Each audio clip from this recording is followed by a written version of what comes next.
I'm going to let you kind of jump in and introduce yourself, guys. This is Stephanie White, and Steph, take it away. Sorry I was late. Our No, you're academy was one doing minute the well early. testing. I was busy watching all the cool toys and all the smoke. Yeah. Hey, my name is Stephanie White. I am a 20-year firefighter at a department out in Virginia, right outside of DC. I met the lovely John Bott about 3 or 4 years ago now, when I was really on a quest to discover better ways to treat injuries. At my house, when I first got there, it's one of the busiest houses in our jurisdiction, and it was crazy over the 7 years I've been assigned there to watch how many people have had to leave that love that house because of disc injuries. So when my day came, when I ended up with just a really, really bad back injury, I knew that I did not want just your standard narcotic medications. I knew from having wisdom teeth pulled that I didn't do well with them, but I also didn't want to be on anything addictive. And that is where I met the lovely John Bott, just doing some research into non-addictive ways that I could treat an injury. And along with meeting John, hand in hand with that research came looking up medical cannabis in all its different aspects. I never used marijuana growing up. I grew up in the DC region, so the fear of God was put into you by all the family members that work in government of you'll never get a top secret clearance if you do marijuana. Um, and so I never tried it as a kid. Still have never used it, but really kind of went on a hunt for better policies to bring to those around me. Because I had never used it, I kind of have the squeaky clean image to do so. And that's how we ended up here.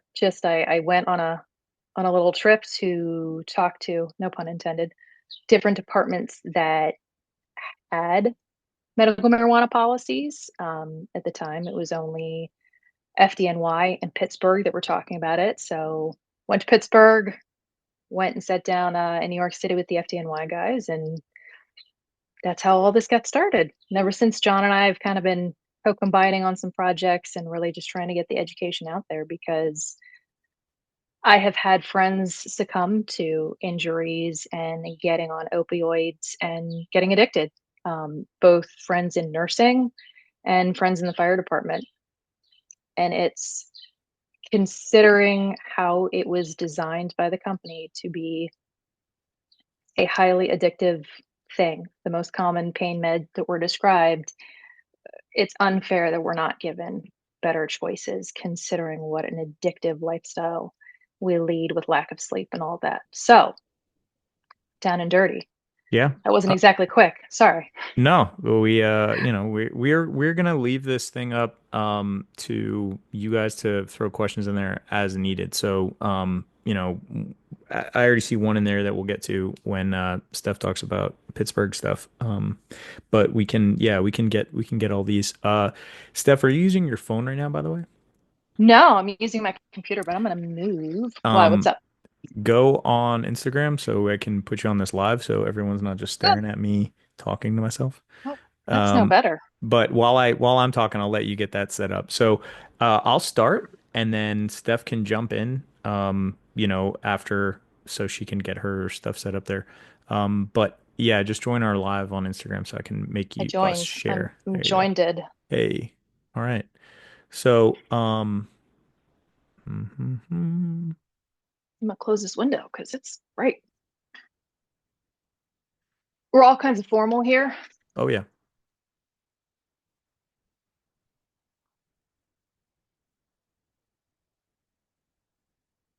Yeah, you might have to accept that. Well, got it. Go live. Okay, cool. Hey, there we are. What's up? There we are. All right. So, all right. So I'll start here. I'm going to share my screen and I'm going to go through some of the things that I wanted to share today, but this isn't a definitive, and everything that we talk about we can follow up with later if more questions pop up. So as we go through, if you guys have anything, just stop me. I'll keep an eye on the chat bubble, and so will Steph there, and then we can just we can BS with you as needed. So let me share this.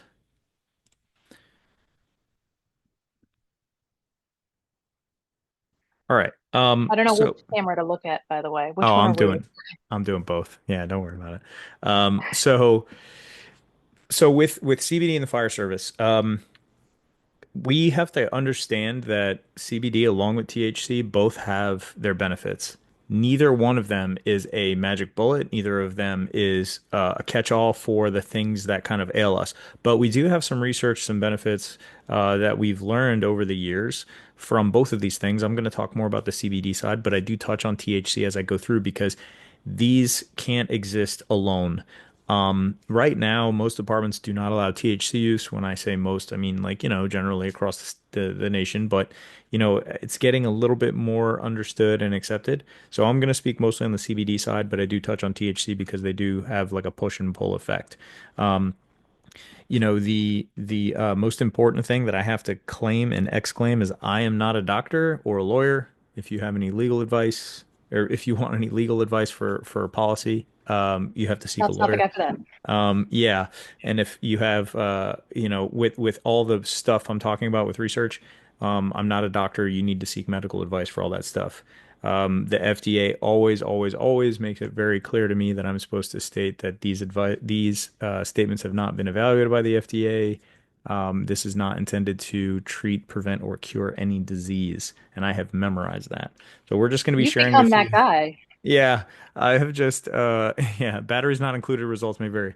So, I'm just going to be sharing some of the research past and present that's been going on with CBD and THC. But I wanted to start off by talking about the difference between hemp and marijuana because the common misconception is that cannabis is cannabis. The funny thing is, on a federal level, there is a difference. But if you ask people about how hemp and marijuana are grown, they're the same plant. One of them has different effects than the other, but hemp can be grown with high amounts of THC and then it's considered marijuana versus, once marijuana is marijuana, it can't ever become hemp. And I'll tell you why. So the federal level for hemp is 0.3% THC. So once a plant gets more than 0.3% THC, it's no longer considered hemp, it's considered marijuana. And that's important to know because when you're buying CBD products in general, you might live in a state it's where it's recreational, so you can get access to high THC CBD oils or hemp oils, whatever. They might call them cannabis oils, but that is the legal definition. A grower doesn't really see the difference because they can grow hemp to be high THC, like I said, but marijuana has more than 0.3% THC in it.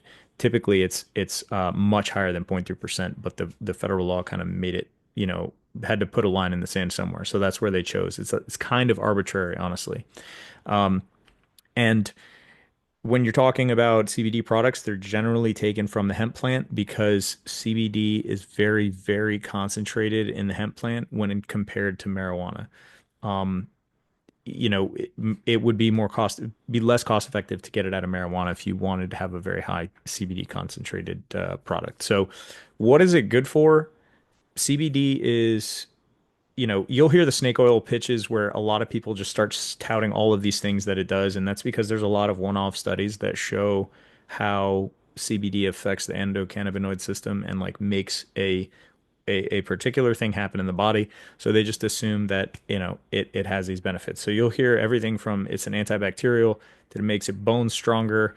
I've heard everything from like hair growth and like all this other stuff. What we really just need to focus on are the three things that are tried and true, researched for decades, and that the fire service can benefit from. That's your mood, inflammation, and sleep. And, in looking at your mood, I've picked just my favorite studies that are telling because they're like usually meta-analyses where they take a whole shitload of studies and they try to, um, you know, um, get large amounts of reasoning from them. I have to make sure Steph, can you see the waiting room and make sure? People aren't waiting in there. Okay. Figure out how to do that. Probably because you didn't make yourself a host. Oh, And you're the host. Yeah. yeah. Okay. No, we're all good. So, when it comes to the research of those things, that's why I chose these studies because they are probably the most prominent when it comes to understanding them. So those are the ones I listed at the bottom, and I can get all this stuff to you guys. I can just share this whole thing with you after. But mood, it improves your levels of serotonin naturally in your body, so people feel that like happy hormone feeling. And it usually gives people a feeling of relaxation. Inflammation inflammation is kind of like become the boogeyman in the fire service, and we do have a serious problem with being chronically inflamed. um most of us are under a state of chronic inflammation, if nothing from our just from our sleep alone, but let alone like our diet and things like that. So I don't want to make it sound like inflammation is bad. Excessive amounts of inflammation is bad, and CBD helps to balance that out through a very specific process. And sleep, we all know how bad our circadian rhythm gets altered. Daytime sometimes seems like it's nighttime, and vice versa, with our screwed up sleep schedule. Well, in this is only 3 years ago they discovered that the chemicals in your brain that set the master clock are endocannabinoids. And we discovered further that, at a sleep deprived state, those endocannabinoids that are an all-time low, and at a well slept state, when you're sleeping properly, they're at an all-time high. So the solution to perfect sleep, or the solution to getting bad sleep, is to get perfect sleep, which is, a stupid cycle that we have to fight with for our whole career. And that's why we try to, look at this as a solution, and we have such great results with our sleep stuff, and CBD, because we're addressing that problem directly.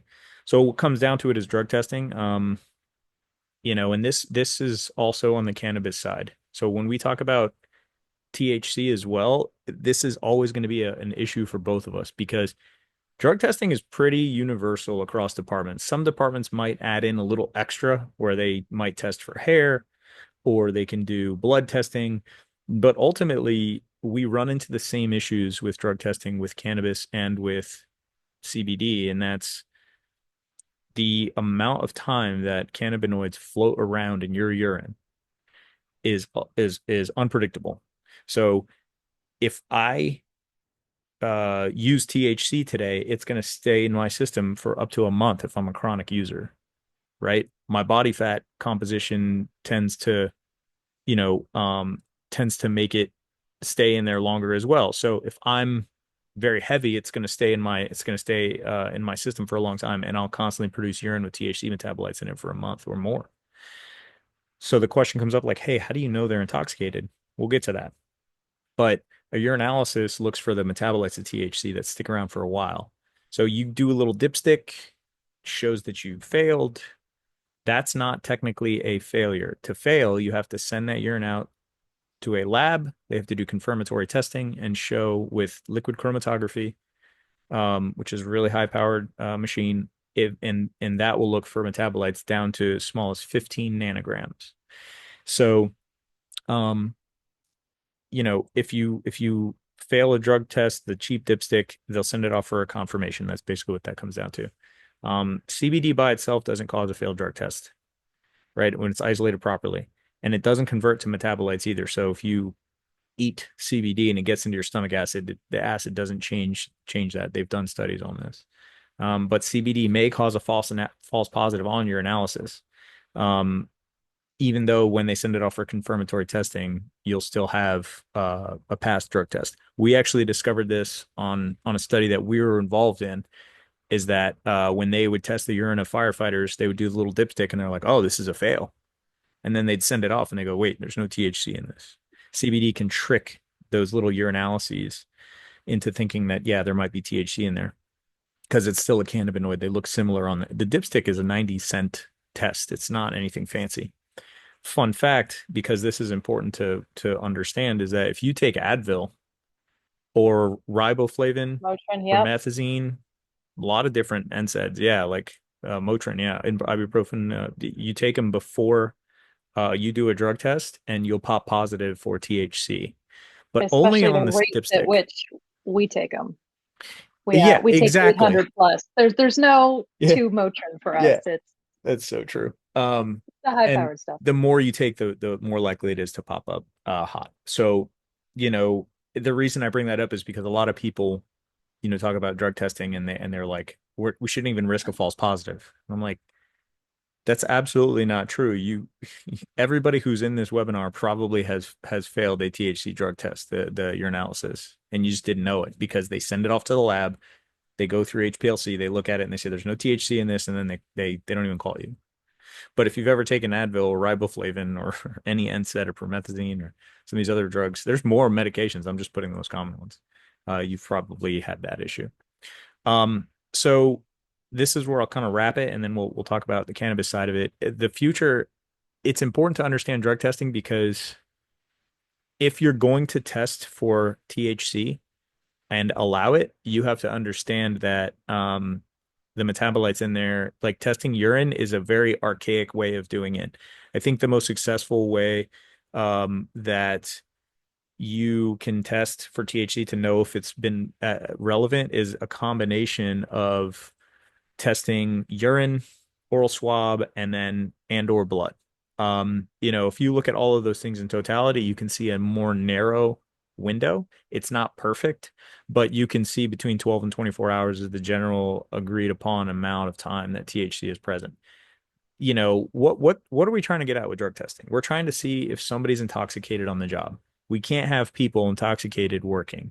That's Everybody can agree on that. No firefighter or paramedic or first responder should be on duty intoxicated. Say the same thing with alcohol. That's why we have a breathalyzer. But the problem with THC is we don't have a breathalyzer yet.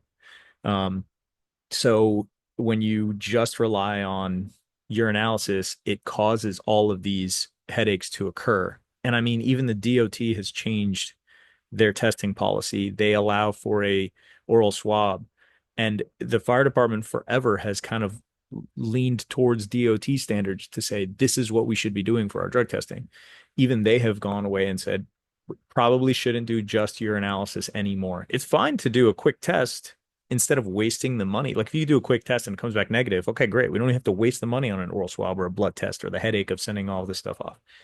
But if you take the urinalysis and it's positive and like, oh yeah, they have THC in their system, but it was taken more than 24 hours ago, who cares? That's what we're trying to push towards. And then the other side of it is CBD works pretty effectively with THC when it comes to pain relief or when it comes to anxiety. So if you take all THC, a lot of people have negative effects with anxiety.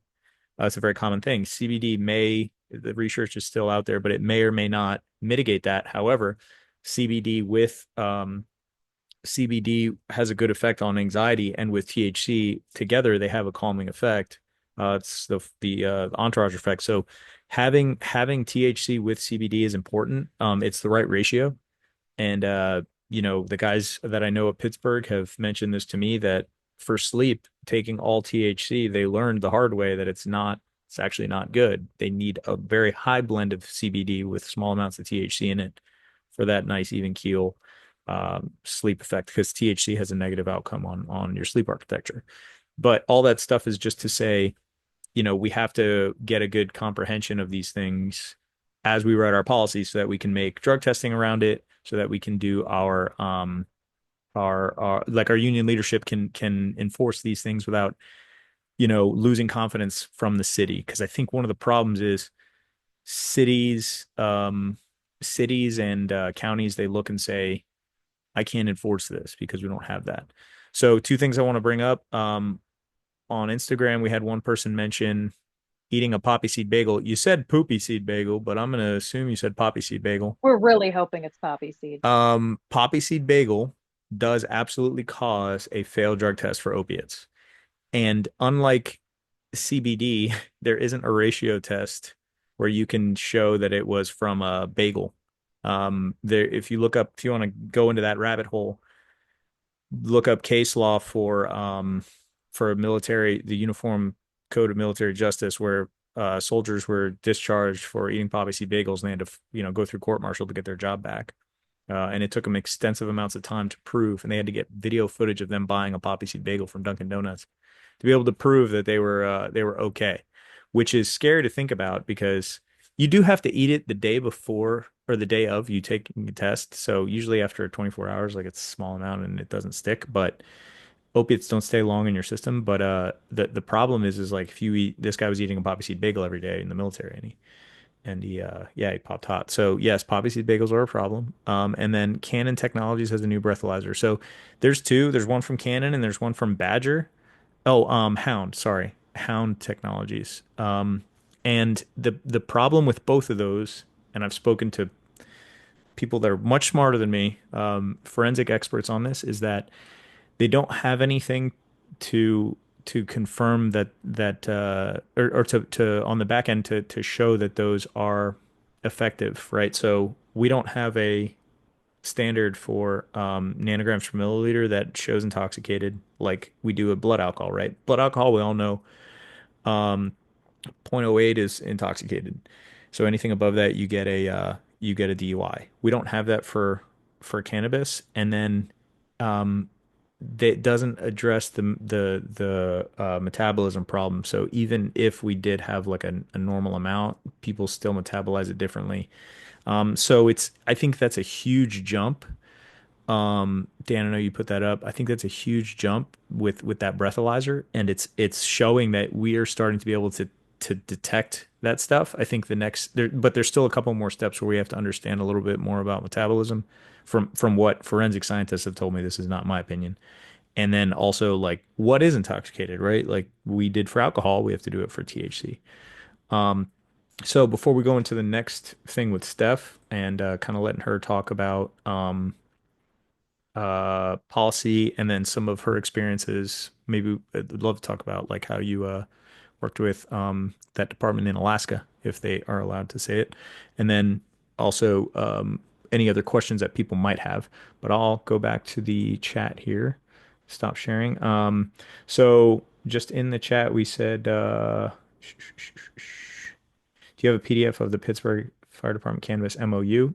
We can get that to you through Sean. That's easy. We'll get that to you, Brian. And then many cities have blood draws in their CBA and there's a THC level test. Gary, yeah, man, that is a very awesome thing and a progressive thing. I know some places, especially in the west coast of the US, have done this. Blood draws are great. And when you combine them with an oral swab, it's way closer. The THC level, it's really interesting. Other countries, Canada, I think has a THC level, right, where it says, hey, if you have more than X nanograms per milliliter in your blood, you're intoxicated. And I know there was some Scandinavian country, I can't remember. It was kind of hearsay. I didn't look that one up, but Corey from Crackle was talking to me about this. Crackle magazine. He was talking to me about how Canada actually has a level of that's determined. So it's very interesting to see kind of what other places are doing. We tend to like shy away from that kind of stuff because I think it allows for what they perceive as like the boogeyman or the big bad wolf into the house. So they can always lean on these things.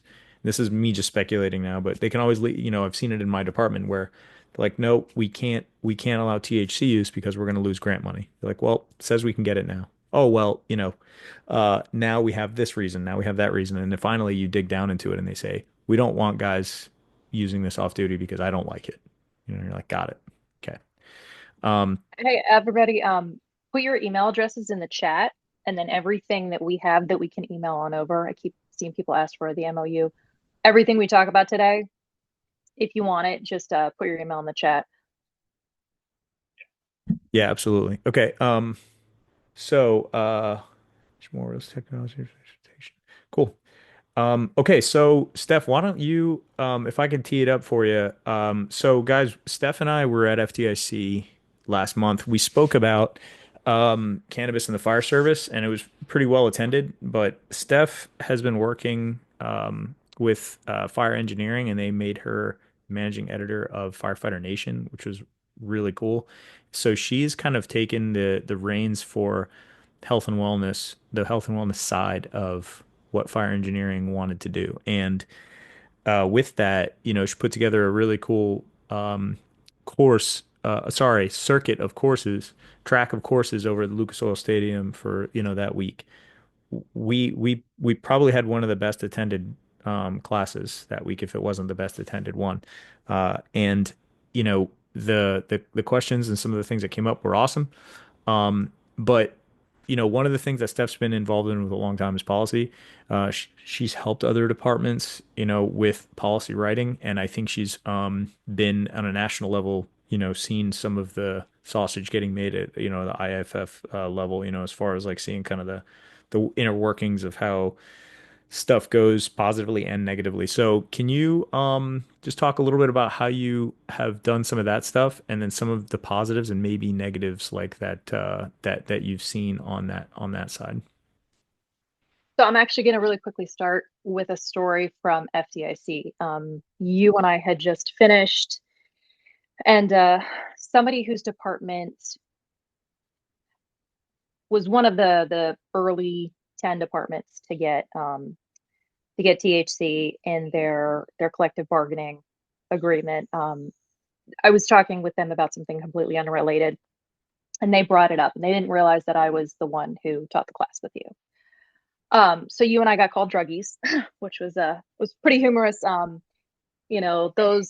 effing druggies, and keep in mind that I've never used medical marijuana or non-medical marijuana. So that I will not use as long as I'm teaching about policy because I enjoy being able to say that. It kind of sticks it to guys like this. But was just talking about how people are committing suicide because they're using it and it's a gateway drug and everything that you and I heard in the 90s. I heard from this fireman who was my age. And looking at this guy, I'm guessing if I were to ask his buddies, the words mental health have never come out of his lips. Um, he probably has been very fortunate in that he has never had any kind of debilitating injury. Maybe he has. Good for him if he rehabbed without the use of anything. But I'm guessing his life has never had any kind of large speed bump where he needed any kind of help, be it medical or mental health. And it really had me laughing, but also reminded me how much conversations like this are necessary. I don't think, in 2025, I would think it would be obsolete, but here we are. So I originally wrote two articles for fire engineering, which is where all this started, doing just the little research I was doing. Um, and in looking through policies, the things I discovered that I myself as a union rep really liked the most were based off of testing and procurement. So I think something we need to remember as you guys take this information forward to go write policies for your departments is there's always going to be that one guy who ruins it for the rest of us, right? So I think something very important, and this applies to CBD as well. And to backtrack, my department actually recently, and I don't blame them, came out with something saying, hey, know where your CBD comes from. And people got in a tizzy about that. And I said, no, I'm not upset about that at all. Don't be claiming, oh, well, I have cocaine in my system because it was slid into this thing. And that's what I really enjoy about certain THC policies is you have to use a dispensary. You have to have the receipts on hand to prove that you were indeed getting medical marijuana, you were getting tinctures, you weren't smoking it, things like that. Rules like that keep us all safe. It keeps us from losing access to something that can really, really benefit a lot of people. Part of the reason I started this journey as well was I got injured pretty badly in 2018 and 2019. And then COVID hit. And I noticed, like every other parent, around like 5 o'clock, I was starting to do happy hour for myself after homeschooling two children every day. And I remember sitting there one day and my body instantly said, it's time for a drink. And that had never happened in my life. And that was really, really terrifying to me. So I stopped drinking completely because never in my life would I have ever guessed that I could start to slow roll into being addicted to something daily other than coffee or chocolate or pizza. So that was really eye-opening for me as well, in this journey. So things we'll get into things that I like about policies and then ways that you can convince the higher ups that you should have a policy. Number one was the dispensary. Know where you're getting your stuff from. That really should be in a policy so that somebody doesn't ruin it for the rest of us. We're firemen. We do like to ruin things. Um, Testing should be in there. So different states, I come from Virginia. We are a no tolerance state, which means I cannot have any THC in my system whatsoever if I get tested. That's a problem, obviously, if I have a THC prescription. So arming your people with knowledge, because I guarantee a lot of people in my department don't know that. And that's something that if you're going to write a policy and tell us we can use it, we need to know if there's a state caveat, right? Put testing information for both your state and your department in that policy. People need to know the levels. And then I would say put some digestion and other information in there as well. Hey, here is how THC is metabolized. If you have more fat, it's going to take you longer to metabolize it. Have some basic links and information in a policy because listen, you want your people to get better. You want them to have this resource. You also don't want them to get hemmed up. So have testing information in there in terms of the limits for the state, what constitutes a positive test, right? Because just because I have THC in my system, if I'm just doing a test, not for driving, just a test, that's, just because I have some THC in my system doesn't make it a positive test. Have those limits in there as well, what the federal limit is. The next thing is really just going to be so we have testing, we have where you got it. I think the other big thing is time of use. So have something in there for your people to protect them. Listen, stop using 12 hours before shift, something like that. Just a safe number so that people don't walk into work looking like they have recently used. Listen, we have all known the people, some of you out there might be the people who in the early parts of your career, you were partying until 3 or 4 o'clock, you rolled into the firehouse, might have still been buzzed. We can't be doing that with something like this. We can't be doing that with alcohol, but we definitely can't be pushing that limit with something like this. So have a time limit in there before that people can just safely stop because we're not advocating for people to be high on duty. We're not advocating for people to have a high therapeutic level of THC in their system, right? I think that's the other thing we're combating here is all the grandpas and grandmas will jump on a comment section every time they see an article or anything about this and say, oh, we don't want people high on duty. Neither do we. We don't want people drunk on duty. We don't want people high on duty. So have a use stoppage limit in there. I worked with a department in Alaska. Their city council chairman actually approached me, which I thought was really, really cool because he wanted to be proactive for the fire department. And he said every time somebody had a behavioral discipline issue, they sent them to the peer team, which I thought was insanely progressive. So they had to get a peer review, find out is something going on in your life? Is that why you're acting out?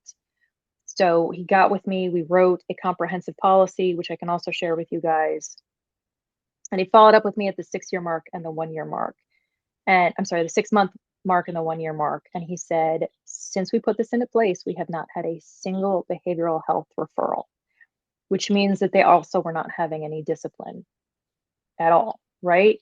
And then at a year mark, he said the same thing. And he said because he grew up there, he said some of his close friends came up to him and said, hey, this is what allowed me to quit drinking. This is what allowed me to be able to relax, not be anxious, and stuff like that. So I think when you're going forward to your departments, I do have a little cheat sheet of talking points, articles.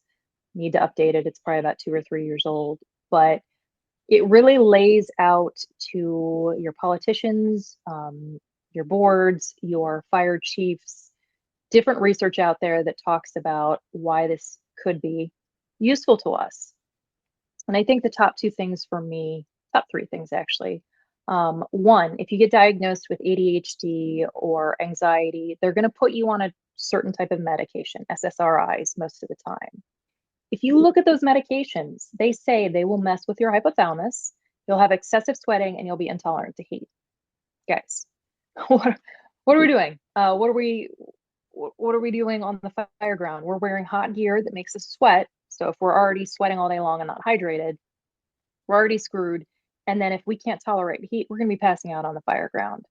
Um, so many medications are not designed for our lifestyle and what it is that we do for a living. So that is one of the first steps that you can use to discuss this with those in charge of allowing you to make this policy, or put this in your MOU. Those fighting you is, hey, this is a better fit for us, and here is why this is a better fit for us. Addiction. Listen, we know that we have a lifestyle that leads us to higher rates of addiction, lack of sleep, stress, family issues, shift life, the trauma that we see. We need to be steering ourselves away from addictive substances as much as possible. Couple that with the fact that so many of us in the fire department are neurodivergent. We do have ADHD, which leads to higher likelihood of addiction. You put those two things together, and we do set some of our people up for disaster. We all know people who have been fired for substance abuse issues. This gives those of us who know, hey, I should stay away from addictive things, the chance to be able to have something therapeutic in our toolbox, be it pain, be it behavioral health, be it anxiety, whatever. This gives us options. And don't put us in a situation where we're injured, we're anxious, going through divorce, child separation issues, whatever, where we have no options. Because then the option we're going to choose could likely get us in trouble. And I think we've all seen that with so many of our coworkers. We've seen good people fall under a bad system that gives us limited choices. So know those things going into it, to be able to convince those around you to maybe let you have this option. As far as pain, there are not a ton of pain studies on pain and THC. There are some. We actually sat down with Johns Hopkins probably about 2 years ago, and we talked about getting a TH study on firefighters and injury. And unfortunately, the problem with that is raising money because it is Schedule One, and we were unfortunately unable to do it at that time. Hopefully, in a later date, when it gets taken off Schedule One, we'll be able to do it. The only people who were really going to sponsor it were insurance companies, and it just wasn't gonna look right. Or a THC company wanted to sponsor it. It just that would look like skewed data, so we weren't able to go through with it. But realize that it is something that can take the edge off the pain. Somebody says to you, "Well, there aren't enough studies." Okay, well, it can at least keep your person who is in high amounts of pain from being incredibly anxious. I myself, I've had 3 bad spinal injuries now, and that's where I discovered John and CBD. Was I was looking for something to help with the inflammation. I have autoimmune diseases. I didn't want to be taking steroids because that's going to screw with um, my immune system. And that's where I found that. And that was the first thing I had taken because Motrin wasn't touching it, that took that kind of angry, snapping at everyone around me, apprehensive edge from the pain off. And that's something that THC can do as well. So, like I said, I have these things combined, a little cheat sheet article that you can take forward that I can get to you. But know your why. When you're going to your politicians, they are still going to have that attitude of, you guys are a bunch of druggies. People are swinging from the firehouses because it's um, a gateway drug. Have good reasons, and especially have good health reasons with good buzzwords when you go in to talk to them, because we have seen it be successful in departments. I know Pittsburgh, I try not to throw them into the conversation too much, but they were kind of the godfather of all of this. Pittsburgh said, they don't have it documented, but they felt that they saw a decrease in disciplinary issues as well, and then it has been documented in this other place. So know what'll keep people safe in a good policy MOU, and then know what arguments you can take forward. Simply saying other people have the right around us probably isn't going to convince a lot of departments. So being able to show this can get our people back to work faster, this can help us have fewer DUIs or other issues. This can save you money through here. Remember, town councils, governments, they're not always going to sign on the bottom line to do what's right for us, right? It is about money with them. So know how you can save them money going into it through these things. And that's hopefully where you're going to be able to move a good MOU forward. Steph, let me ask you so you can like maybe put this out to people. How do you feel and talking to people around, how do you feel with an MOU versus like getting it into the written into the union contract? So in terms of MOU versus union contract, most places that is going to be the same thing. Okay. Your contract and your MOU, they're going to update every, depending on how you have it, 2, 3 years. I personally prefer that. I know different places have manuals that have drug testing policies. I don't like it, and this is what my department has, and this is one reason I will never use in this department. We just took the testing out of it. Cool, that's unless you get in an accident. That's great, but that leaves me with so much gray zone. If I were to use THC and something were to ever come up or happen, I'm not comfortable with that. I Yep. don't like that it doesn't say Stephanie can use. Here are the guidelines for Stephanie to use. I would rather have something where I can say, listen, I followed all these guidelines. Here's documentation. Here's proof. Here's all this to keep myself safe. I'm more comfortable with that than simply the, hey, we stopped testing for it unless these certain things happen. Yeah, so a lot of departments around us have just stopped testing for it, and that does open it up. For us, an MOU, and I think like if I think for us an MOU would probably happen before it got written into our contract because I know a lot of times, and I'm speaking pretty confidently for everybody. Anytime you open up a clause during negotiation that you want to ask for something, the first question is like, what are we giving up? Like it's like this push and pull that always happens. So I know a lot of people are like, if I have to ask for THC use in my contract, they are going to swing for the fences. Whereas an So, agreement from the city with an MOU seems like a nice turnaround. However, the safety net is not there because it's like it's not set in stone. The city or the county can just pull it if it's an MOU. That's the dangerous part, right? so my thing with all that, the push and pull and give up is this is something big for your people, right? And something to tell your jurisdiction when you're going up against them during contract negotiations is, hey, look around. Look at the departments around us that have it. And everybody right now, except for a couple of departments that are, I need to go work at that are apparently doing everything right, everybody is having an issue hiring right now. So if those around you are hiring or getting better sleep schedules, stuff like that, and you're already having a hard time attracting people, abuse that F out of that. Say, listen, you want this in our contract because guess what? These guys have it over here, and these young kids are going to be going in there, not because of reefer madness, but because they want to have access to options.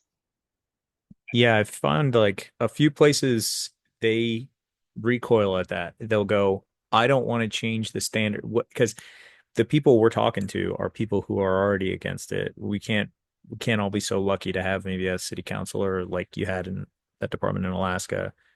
Maybe these people are going to actually say, well, I'm fine with those people not working here. So I think that's like a good corner that you should that's something you should have in your corner.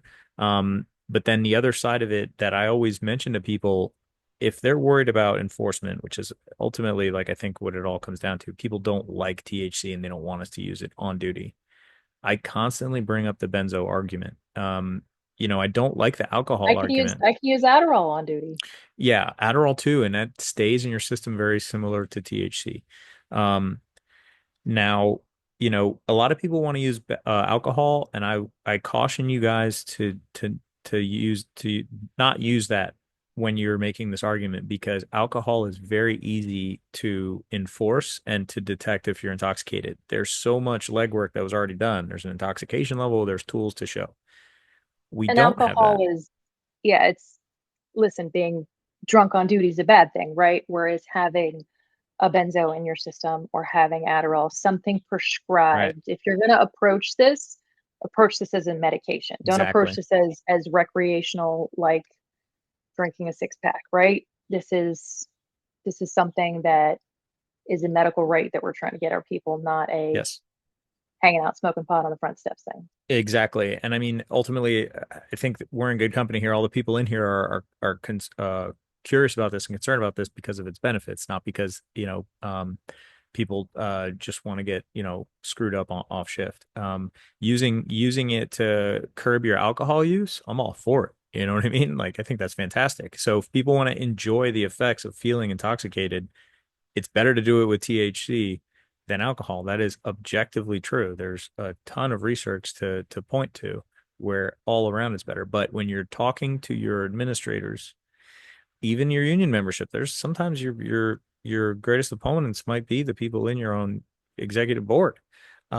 If you're talking to them, it needs to be with that understanding, like, guys and girls, we've already been doing this for a long time with benzos and with Adderall. I'm not supposed to be using benzos on shift. Prove it. And if the argument is, well, we can tell if you're intoxicated, you're like, where's the breathalyzer for Xanax? Where is the level of detection that says I'm intoxicated in my urine, in my blood, in my, saliva? So if you have all of this already allowed in your department, just say copy and paste exactly what we do for a benzo and Hmm. replace it with THC, and that's all I'm asking you to do. Right. And the thing is whenever I bring this argument up to people who write rules and write policies, most of them are unaware that benzos have that extensive um um half-life in your urine, basically, that it sits around for a long period of time. It can be in there for over a month. And that a lot of the issues that you have with testing for THC have already been, an issue with benzos. It's just one you can have a prescription for. But in states where it's medicinally legal, it seems very simple. And so that's where I was trying to get at, like, hey, you should also consider that side of the argument, is that if they're worried about testing, we've already been doing it that way for a long time. So Right. And also, to the how can you tell if somebody comes in high? Come on. You should be looking at your shift. If you're a captain and lieutenant, you should be looking at your people anyway. I don't mean in a suspicious light. You should be talking to your people every morning. Are you not saying good morning? Are you not talking to them as you guys are on your way to roll call lineup? Have you not seen your people this morning? If somebody is effed up and impaired, you're going to be able to see it. You're going to be able to look at them and tell. That argument is my least favorite of all the arguments I've heard. we have someone in here from Maryland. He was asking about like some of the state protections and stuff. One of our followers on Instagram sent me I put it in the chat, but it was a Senate bill from the state of Utah that he said basically carved out protections for firefighters for the whole state. I haven't read through it. And looking at it, it didn't seem like it was that specific to it. But So what's the deal? I know Maryland, Virginia were kind of Virginia, we finally got it through. Was it this year or last year? So there was something put. I should know because I was in Richmond for both years.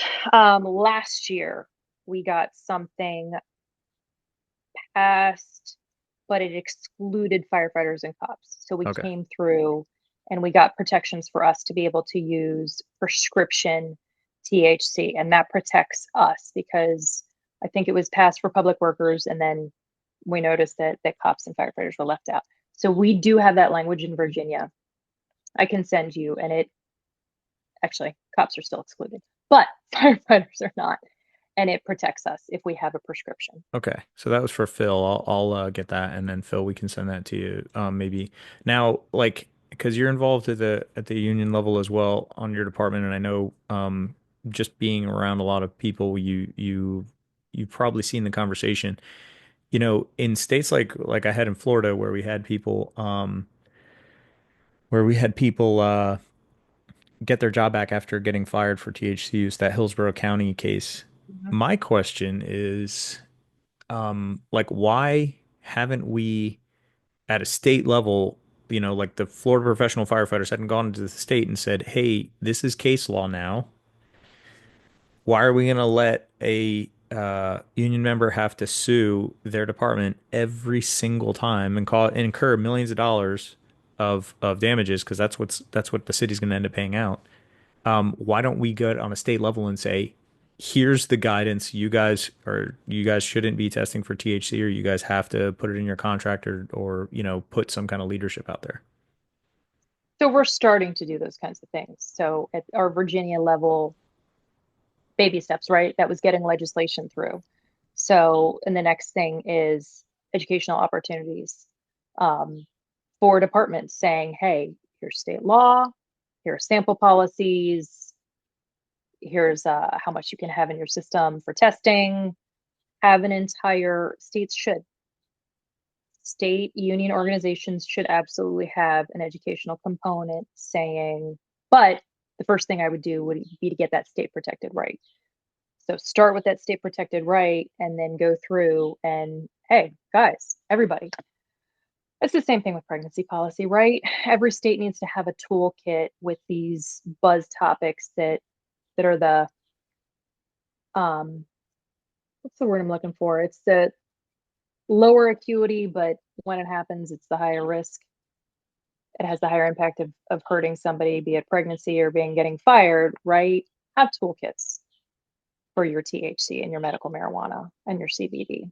So it seems like, I mean, if we can get, I know it's so right now it's state specific because this one state might allow recreational use, this one state might allow Yeah, medicinal and whatever else. So it has to be that. But it would be good if I was, uh, a DVP at the state, for a whole area of the country. I would say, hey, for these states, this is how we should be crafting our policy, or collective bargaining is collective.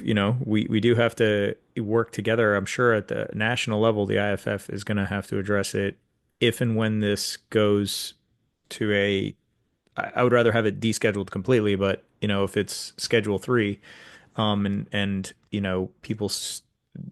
it's not if actually going it's to change if it's much, yeah, if but it's schedule free, it's gonna fall to the level of a benzo or something like that it naturally, though. will. The funny thing is it doesn't change much for our access to it, but it changes everything And just for research, yeah, yes. And then the perception on the department, once people say, "Oh, I can get federal funding now," you don't lose federal funding when you allow THC use in your you department. don't, you don't. And Um, that was something I came up with a department in Texas. Their chief was just so staunch about it. Their chief was a lawyer, and nope, I'm gonna lose my federal funding. No, you're not. yeah.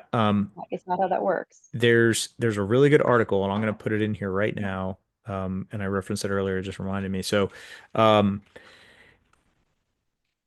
can you talk about while I pull this up, the PSOB benefits? So PSOB, this is one of those tricky things. Your public, oh, I'm losing my earbuds. Public safety officer benefits. Right now, because it is Schedule 1, that is something that you do run the risk of your family losing access to those benefits. The nice thing that they are doing right now is they have a couple cases that they're sitting on the back burner waiting for Schedule 1 to change. Because right now it's essentially being caught with a drug in your system or something like that. So that is something that there is a risk, right? You do need to know that risk, but hopefully that will be changing when the schedule changes. Yeah, and so when we talked about giving the entirety of, like, pros and cons, that is a big con where you have That to is, understand um that that will withhold your benefit, your death benefit in the unfortunate event you have a line of duty and death in your department. But they from what I understand, like they're actually still holding at least one line of duty death, the autopsy, so that they don't have to withhold that. So there's an understanding there, and they really, the chances of it going to Schedule 3 are pretty high, I think, speculating, but if it does, and that's a non-issue.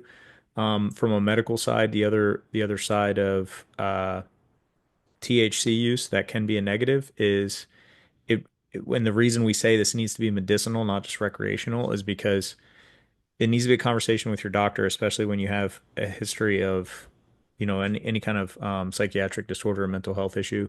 If you have significant depression or if you have an underlying bipolar condition that you don't know about, or underlying schizophrenia that you don't know about, there's levels to that stuff. It might not be apparent to you. THC can make it way worse. So it has to be evaluated, properly so that you don't just like put yourself into mania. It's pretty rare from what I understand. That's not worth throwing the baby out with the bathwater.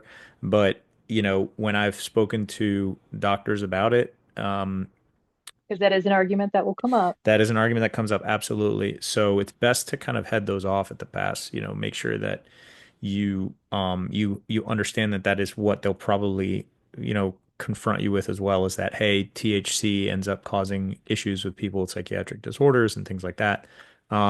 If your department is conducting, department physicals, that's one thing you can say, like, this is a conversation between a doctor and a patient, and understanding that these people haven't, had any psychiatric disorders in the past.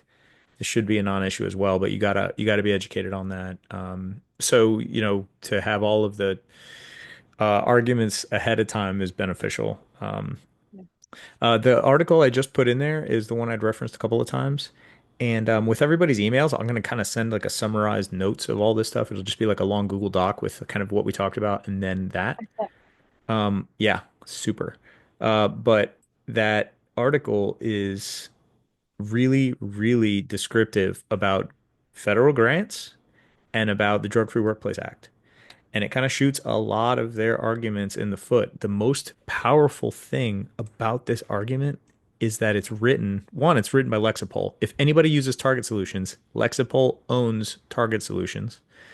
So you're going to be talking to your chiefs about this on a platform where they can, you know, um, totally understand the owner there. But then the two authors of the article are a lawyer and a former fire chief who also became a lawyer. So Hmm. they're heavy hitters. It's not like, you know, two guys wrote this in their basement. But furthermore, they updated it in 2022. So after they had originally wrote it in 2020, they updated it in 2022 as more states kind of came on board with marijuana usage. Um, it's a really, really big nail in the coffin for all of you, and it's one that I um would encourage you guys to lean on for a reference to when you're talking about, um, the Drug Free Workplace Act, as well as federal grants and things like that, because it's explained very well. And if you have issues with an administrator, a chief, or any leader for that matter that is questioning some of the accuracy of your statements, it's nice to be able to back it up with stuff like this. So just want to put that out there too. First off, I wrote all my articles in my basement, so I take offense to that. So I don't I have do a have to. basement. Neither do I. I'm joking. I I just wrote wrote it in it this room. Yeah, here. yeah. Yeah. So I do have to hop off in 3 minutes. So I just wanted to see if there are any questions we needed to get to and get answered. First off, I need to know where local 2086 is because I thought it said 2068 for a second, which is my local, and I was very confused because that person was not my vice Yeah, president. Joe, where are you at? Where, 2086. Where's where are that? you at, Sims? Colorado. I'm at South Metro in Colorado. Oh, South Metro. Very Okay. cool. Yeah, So there you South go. Metro, I owe you guys all of this information anyway. I had a meeting with your I think it was your health and wellness officer a week ago, and I promised him all this information, and I have yet to send it to him. So my Perfect. He knew apologies. you were gonna. He knew you were waiting for this, so that I would get it from you. So it's Yeah, perfect. I like the way you think. I like the way you make excuses for me. So I really appreciate that. Very kind to you. I don't Uh, know if you guys noticed, I had to do the disappearing act to change my shirt because I came from one event to another, and I had somebody else's department shirt on. So if that describes how yeah, my schedule is going, Joe, yeah. so Steph's use already that as planning. my apology. Steph's already planning next year's FDIC. That's on the So run. yeah. So we appreciate your time very much. Is anybody have any questions for Steph? And if you think of them after she leaves, I'll put them up. Put them up to her and we can get it recorded. But, um, if you guys have anything else and you want to reach us further after, my Instagram handle, Rescue One CBD, or the email address support at Rescue One CBD, which I'll put in the chat. And Steph, if you want to have anybody reach out to you, or if you want to remain anonymous, you can do that too. I think most people know how to get a hold of me. Yeah. But if you don't, John can guide you. And I've got sample language. it's not even sample, it's in use in departments that I can send you guys to get you started on your journey. And I will update that document that I wrote a couple years ago that is kind of a explaining to your departments and your city councils and town councils why you should have this medical right. So Awesome. Cool. Well, Steph, we'll let you run. Thanks for joining us. Thanks for all the insight. Thanks for doing all the stuff with Firefighter Nation and kind of taking the reins on, cannabis and the fire service in general. And if nothing else, happy anything to be the else. pot lady. Yeah. Yeah, you've become the pot lady, somebody who's never even used THC before. You became the So de facto the pot day lady. after I retire and I finally get to use, probably going to be live cast. I'm gonna laugh so hard if you I'm gonna be hate it. so. I was about to say I'm gonna be You're so gonna upset hate if it. I hate it. That's It's really just good. it's gonna be a big letdown. But Yeah, you know, it's like medication though. It's like, you don't have to like the medication you're taking to for the desired effects. That's just how it is. I don't like and when I was a kid, I never liked taking NyQuil, but you had to do it. Um, well, I do all this in anticipation of majorly injuring something else later this oh year because God, I turned 40, so it's don't just all falling apart from here. yeah, I don't want to hear that because I'm right behind you. And also I don't want to wish that on you. But thank you very much. It's great having you on here and we'll put any questions that come up later over to you. All right, thank you everybody for tuning in and for doing this for your departments because not an easy lift being the person pushing this forward. So Right. good luck to everybody and reach out if you need something. Awesome. Thanks, guys. I'll end the meeting now and you guys can reach out anytime. Thank you. Take care. Hey, everybody.